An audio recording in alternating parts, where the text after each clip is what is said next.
aku Adli. Welcome to another episode of Korek Fizikal. Hari ni kita dekat Teenage Hit Records SS14 Subang Jaya, and today aku ada Navin. What's up, bro? How are you, man? Good. Dia ni kalau kau tanya aku, dia macam Dr. Dre tapi dia tak rap. He did Alhamdulillah, he did Mentera Beradu, okay, banyak benda lah. So macam biasa hari ni kita akan sembang-sembang muzik dengan Navin, and then lepas tu kita biar dia korek, tengok apa tangkapan dia. You ready, bro? To do this? Yeah, let's do this. Alright.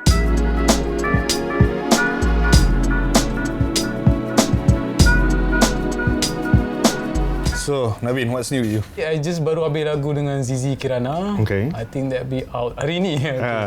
First time kau kerja dengan dia? First time kerja dengan dia. Sebenarnya, I like Zizi's sound dia sebab macam I feel dia quite versatile.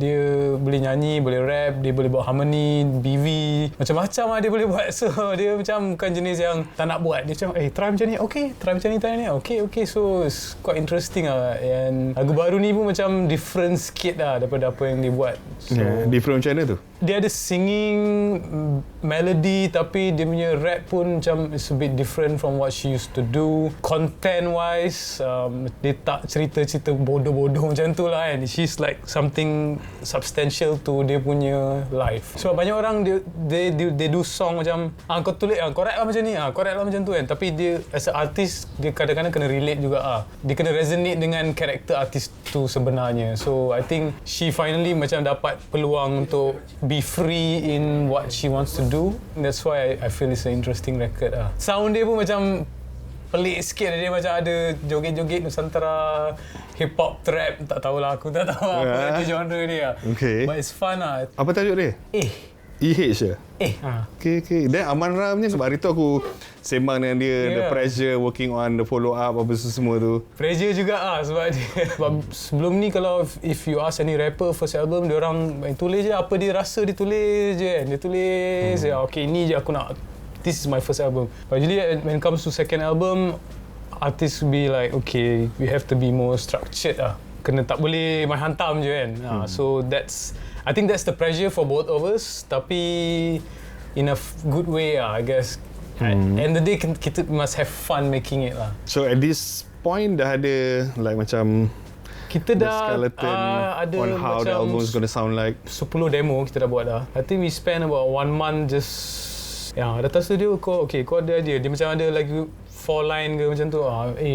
Okay, straight aku buat beat, record, simpan. Buat beat, record, simpan. Dah, itu je. Demo lah. So then after that, sekarang dah berapa bulan dah tak dengar lagu tu kan. So October we gonna start. We gonna listen back to all the tracks. Lepas tu kita dah macam, okay, yang ni sedap, yang ni sedap, yang ni sedap, yang ni sedap. Okay, we take that, start all over again.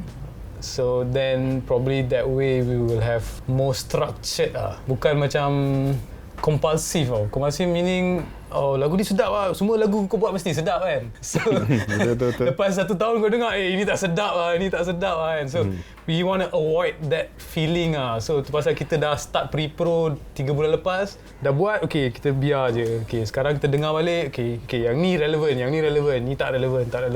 When Aman came to you and approached, let's work on my second album, right? What was the thing that he said? What did he want to achieve? Or you as producer pun, what do you want to achieve? He just came macam, bro, I want to work the whole album with you.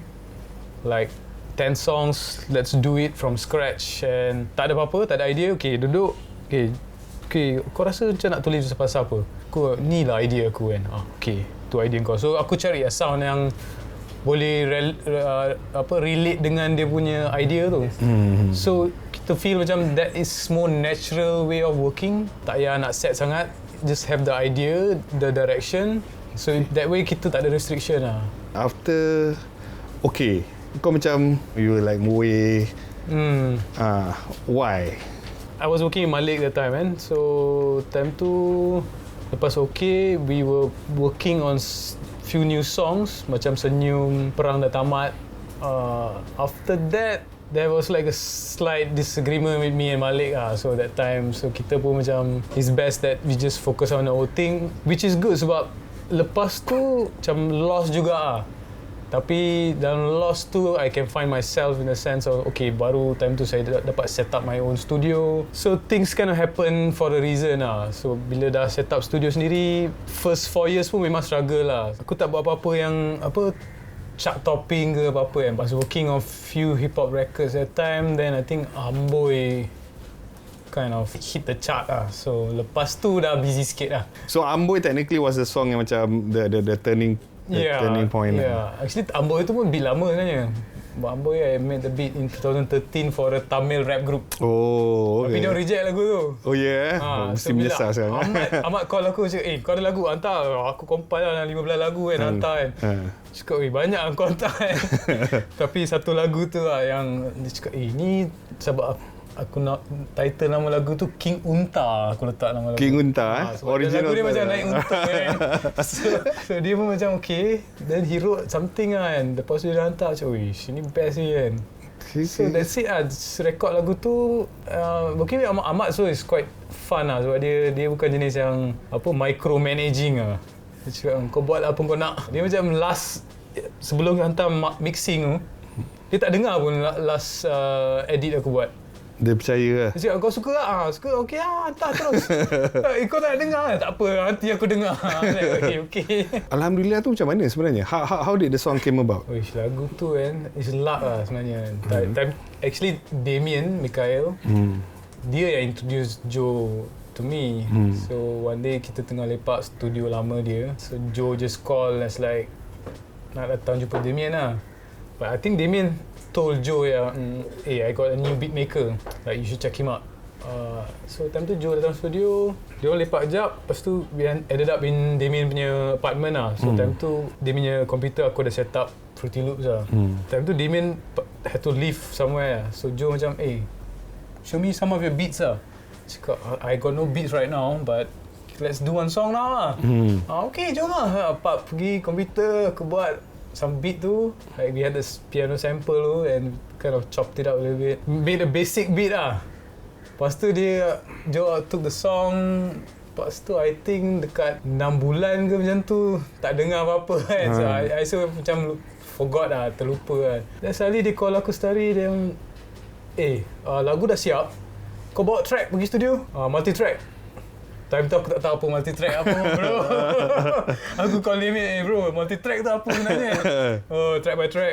Okay, multi-track, bawa pergi studio. Lepas tu pergi studio pun tak ada experience sebenarnya kan. Tak pernah sentuh keyboard ke, mixer ke, tak pernah sentuh. Lepas 6 months dah upload track tu, lepas lagi 6 bulan lepas tu baru dia call balik. Lagu dah siap lah, kau habiskan lagu tu kan. Habiskan. Pergi studio macam mana habiskan lagu ni.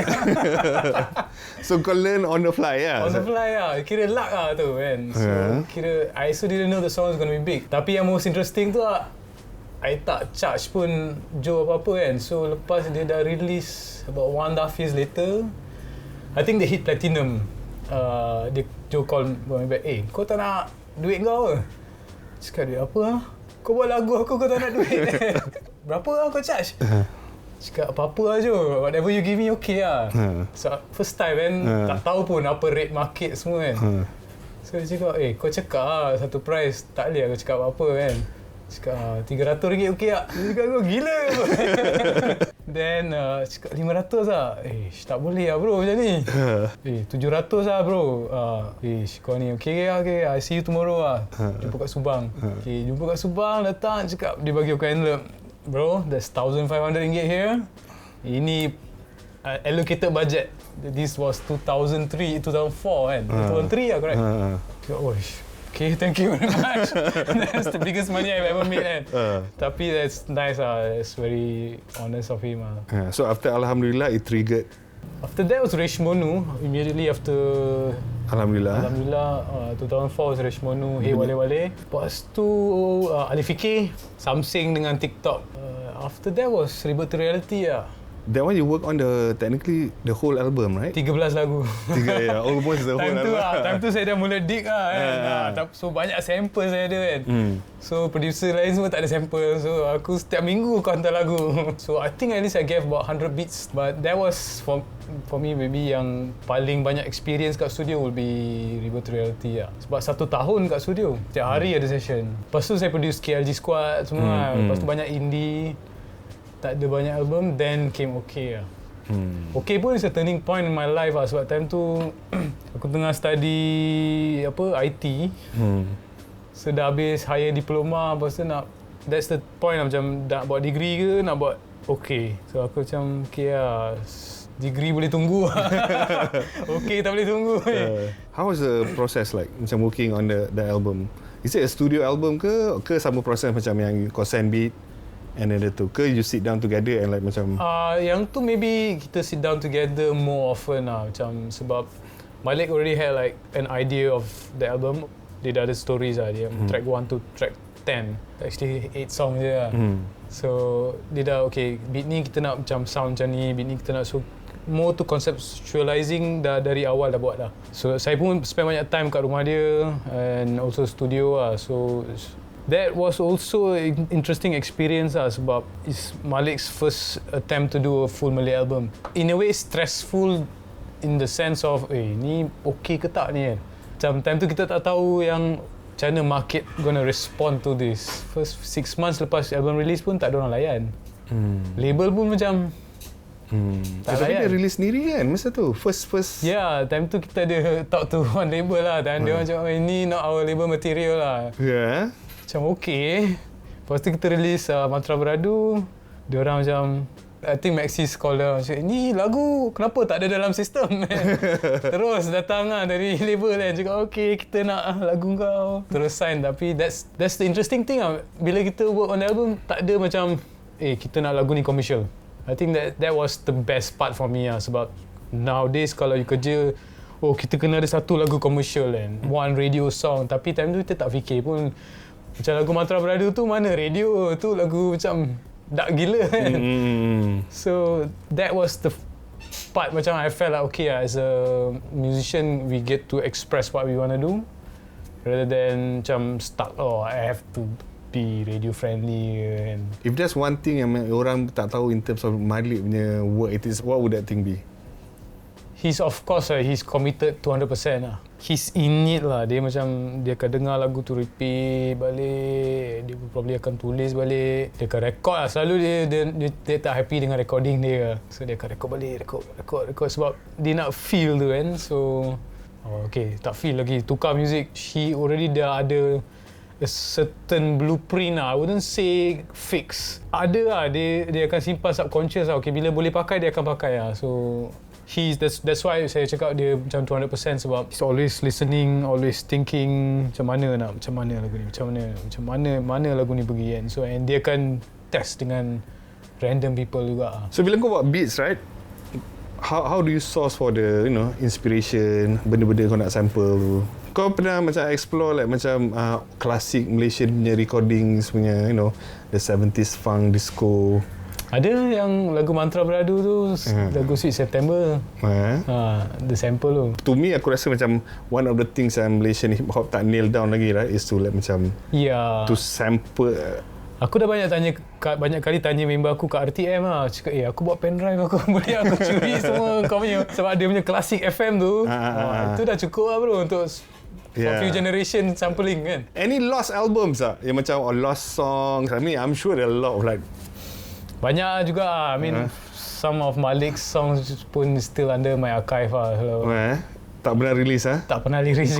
Kau dengan dia je pernah dengar? Maybe yalah kita je pernah dengar. And then KLG Squad ada. Diorang macam you work on the album back then, right? 2008, 2000. Actually kita started together since 2002. We were working dia punya album juga, but eventually the group kind of fell apart sebab susah nak manage group ni kan. Kalau yang ada band tu tahu sebab dulu aku pun ada band juga kan. Kau main band apa? Band apa? Band rock lah. Yelah, apa nama? Muzik apa? Okay, so aku start music sebenarnya main lagu Ekspedisi sebenarnya. Serius lah? Serius. Serius lah? Ekspedisi ya? Okay. Lagu apa? Lagu di tepi pantai tu dengan I can't remember what's the song lah. Kau main gitar? Main gitar. Lepas Ekspedisi, first few songs, Butterfinger lah. So Go Friday lah. Go Friday first time. Oh, sedap sial lagu ni kan. Dengan solo dia tu. So that was 15 sampai 18. Kau main band? Main band. Lepas tu kita dah macam hardcore sikit lah. Macam Limp Bizkit, Rage Against the Machine. Apa nama band kau? Nama band. Aku teringat nak tahu ni. Nama band The Jinx. The Jinx Memang sway betul lah. Kau pernah main gig apa semua? Pernah main kat Embassy sekali. Time tu I think Coffee Cancer semua main kat situ lah. Kita opening act lah. Yang most memorable moment is bila Butterfinger datang Kelang dekat Ciliong Plaza, dia buat gig. Time tu I was form 5. Oh, itu memang kita simpan duit 1 bulan kan.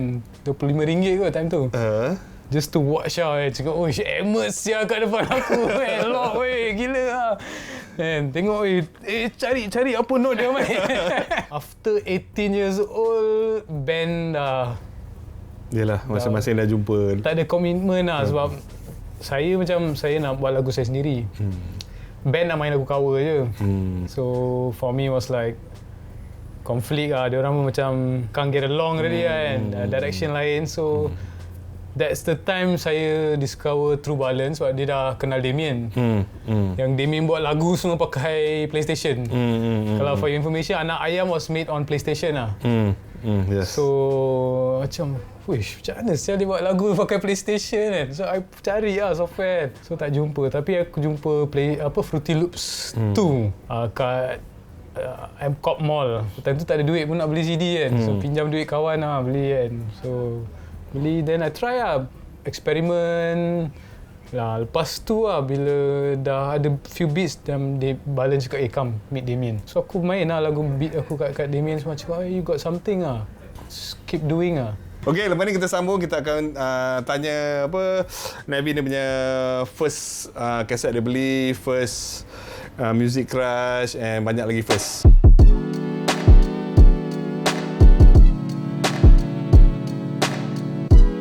Okay Navin, first kaset or first CD yang kau beli? First kaset Butterfinger lah. Album? 1.2. First yang kau dengar, CD or kaset? Probably CD Fresh Prince of Bel-Air punya album. Oh, the soundtrack? Bukan soundtrack, Jazzy Jeff dengan Will Smith. Music exposure yang lekat dekat engkau betul-betul was that album lah? Was that album yang betul-betul yang aku ambil CD, aku nak dengar balik, repeat. Kalau yang kaset yang aku dengar ulang balik berjuta-juta kali was Weezer. I think yang Blue Colour, Buddy Holly Sweater Song. Yang tu aku dengar balik kan, sebab Sweater Song tu lah macam. Serius sebab kita nak cari chord kan, selalu dengar balik, cari. First crush, music crush, ni awet yang macam wah. Tak tahu sebab kita dengar lagu metal.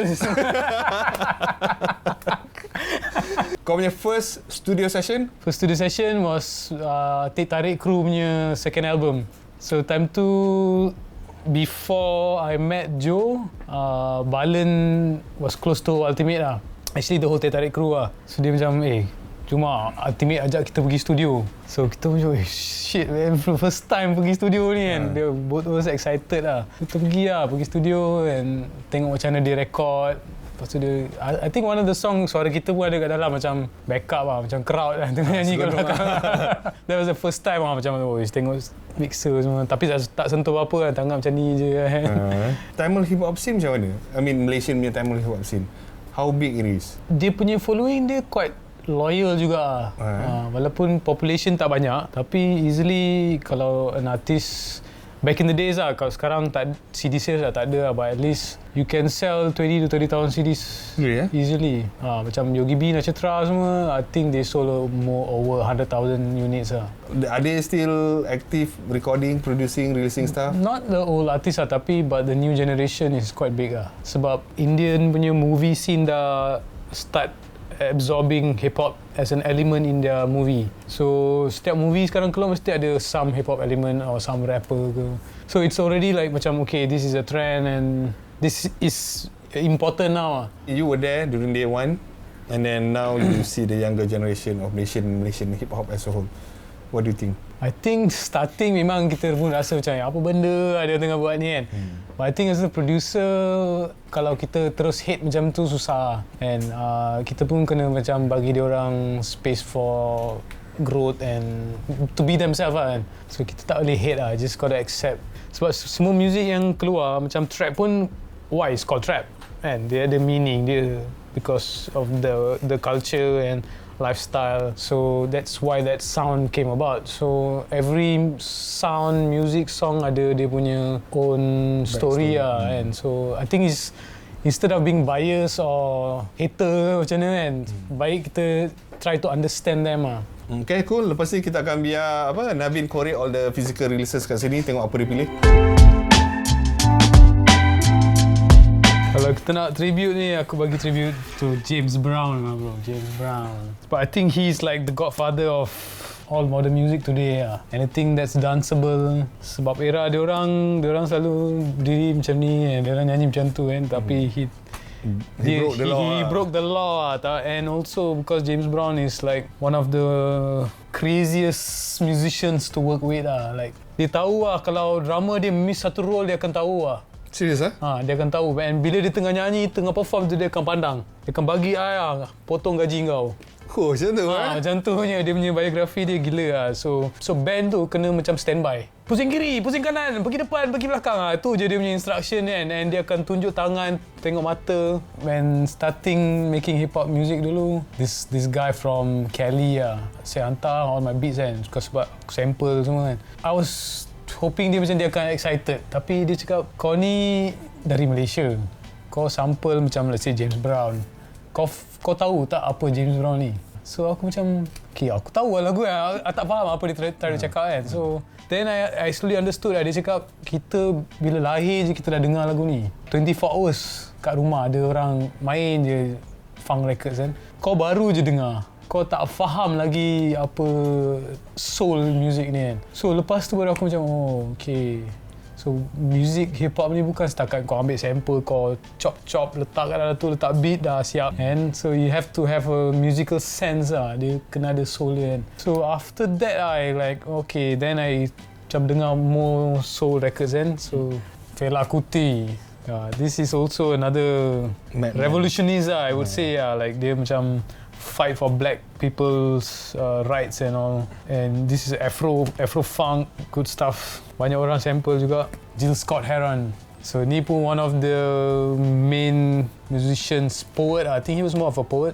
The revolution will not be televised. I'm sure you've heard that. Banyak hip hop record ada dengan Save the Children. He played a lot of big role in the 70s revolution in US lah. These are the guys yang dia pakai music dia for a proper reason lah, not just to sell and party. And I appreciate those stuff macam Miles Davis.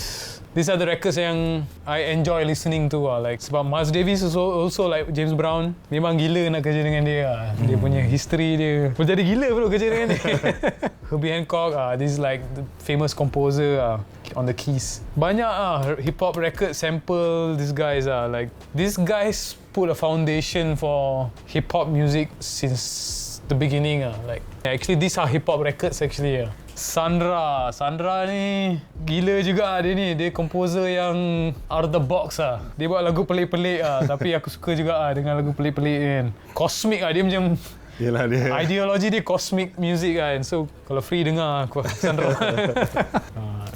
ni kena this Bill Withers I think everybody know lagu Ain't No Sunshine, Just the Two of Us. Blueprint dia banyak dalam ni modern music punya blueprint, chord works, structure. And I think one of my favourite singers is Bill Withers like dia punya soul dia memang lain macam Queen of the soul music, Aretha Franklin. I think I ada sample one of her song for Rebirth Into Reality. I think nama lagu dia I Believe. She's one of the greatest singers ever I think I used to layan juga Portishead banyak Ramones ni pun aku time 15 tahun ke macam tu aku ada jam juga lagu dia orang. Catchy pun lagu dia orang kan. So dia noisy tapi noisy catchy macam Ready to Die I think he's like my favourite MC as well like lyrically, flow. I think he's one of the greatest So sorry all Tupac fans, but yeah. But yeah, memang dulu-dulu kita layan Tupac je kan. Tengok, dia orang macam Biggie ada beef kan. So tak layan Biggie. Tapi bila dah dengar Ready to Die ni, like wow, like lyrical content dia macam gila lah. Dia punya structuring dia, cara dia tulis, and story dia lah. Some of the song dia macam tulis kat studio kot. Dia macam, I'm sure if you ever watch the movie you'll know lah. And so I think this is like one of the iconic album lah. Aku ada dia punya CD lah sampai sekarang. Pop, this will be it lah. Yang lain sorry lah. Kita ada The Fats ni.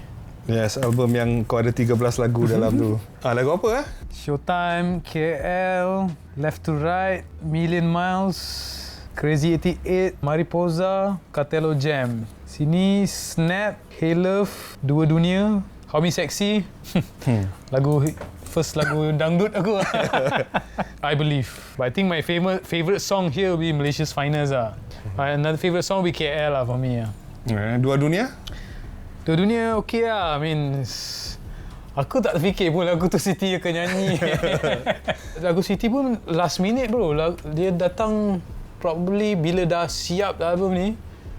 Last session dia datang. Before Siti memang patut orang lain ke memang Siti? Tak tahu lagi. Oh. Sebab dia orang dah ada few names yang dah list.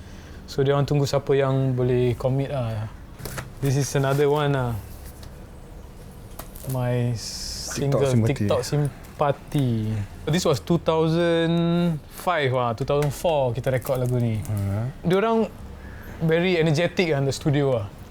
Sama macam live lah, same. Sama dengan live lah. Diorang they come to the studio like 200% and diorang punya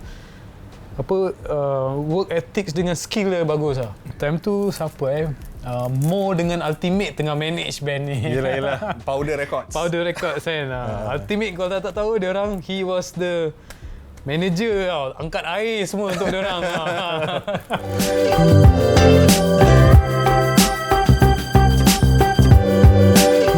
Yup. Inilah dia hasil korekan Navin, Jill Scott Heron, Pieces of a Man, James Brown, Soul Funk Brother, Get On Up, and then Bill Withers, Greatest Hit, Just the Two of Us and Soul Shadows. Right, Navin? Thank you so much for your time. See you around. Catching up with you, brother. Nanti bila kita dah off-roll, kau share aku all the unreleased tracks. Till the next episode, ciao.